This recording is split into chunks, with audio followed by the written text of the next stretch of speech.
to the door.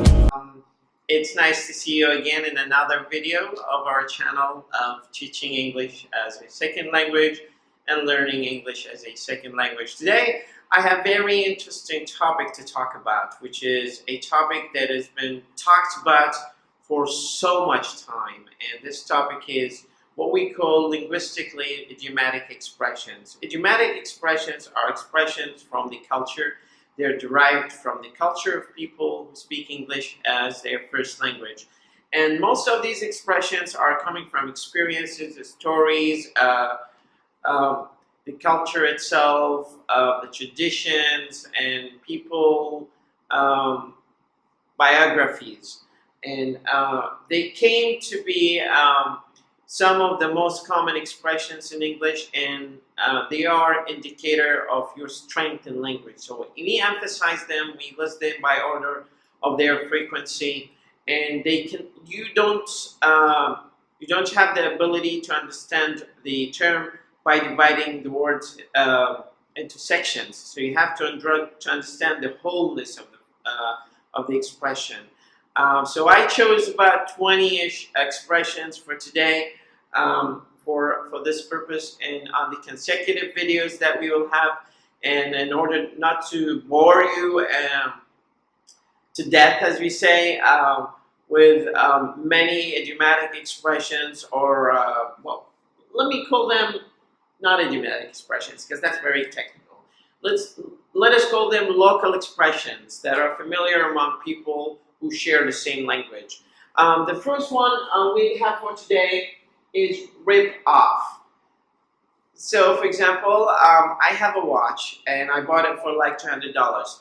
My friend is going to tell me, "Oh, that's very expensive." But he's not going to say that's very expensive. He's going to say that's a rip off, which means very expensive. The second expression is alive and kicking. That means he's full of energy. He is doing a lot of work. He's a dynamic person. He is actively participating in the society. So he's alive and kicking. When you say, "How's your friend?" you say, "He's alive and kicking." "How's your dad?" "He's alive and kicking." All of a sudden, that means, I say out of the blue. That's another expression for it. But all of a sudden, it means surprisingly, you were taken by surprise without any planning. So, for example, I was driving in my car, but all of a sudden, a truck just showed up in my view.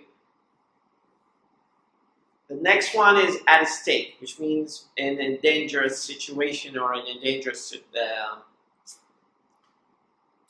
quagmire. So, for example, we say Iraq is at a stake of a second civil war. God forbid, but it's just an example. Be all set means be ready. So you're ready to do things. Are you all set for the trip? You say, "Yes, I am all set for the trip." Be in charge of, that means be responsible of. So I was assigned to be in charge of training Iraqi students to speak English fluently. Be in someone else's shoes. If you ask someone, it's not offensive in English. If you tell them, "Be in my shoes," that means be in my situation and try to realize the gravity of the pressure that the company is imposing on us. Be on the safer side. Be on the safer side is choosing one of the options that is relatively less dangerous or risky than the other. That's not going to jeopardize you as a person.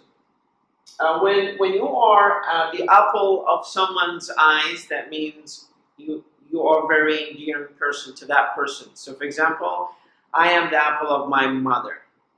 I'm the apple of my mother's eye. That means that she endears me so much. Beat around the bush.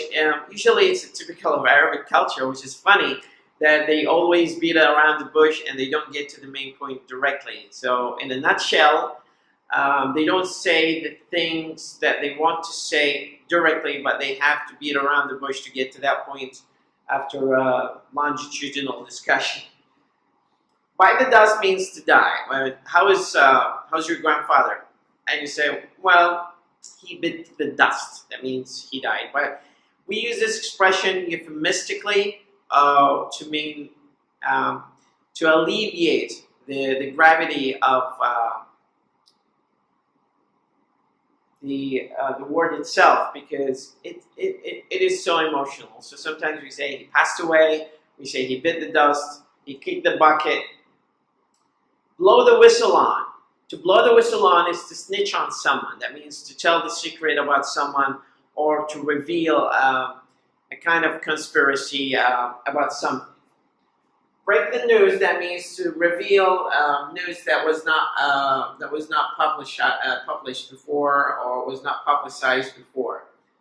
Rain check. Let's have a rain check for our meeting today. That means let's postpone our meeting for today for the next day. So it's a rain check. Call it a day. That means after you do a lot of work, we say let's call it a day. That means let's finish the work and move on back home, or let's resume another thing.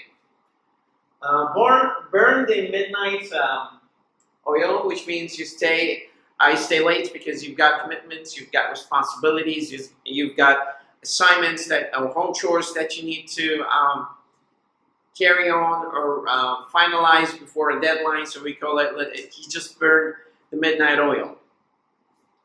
By chance, by accident, that means I met someone, or I made a friend by chance when I was walking downtown Las Vegas.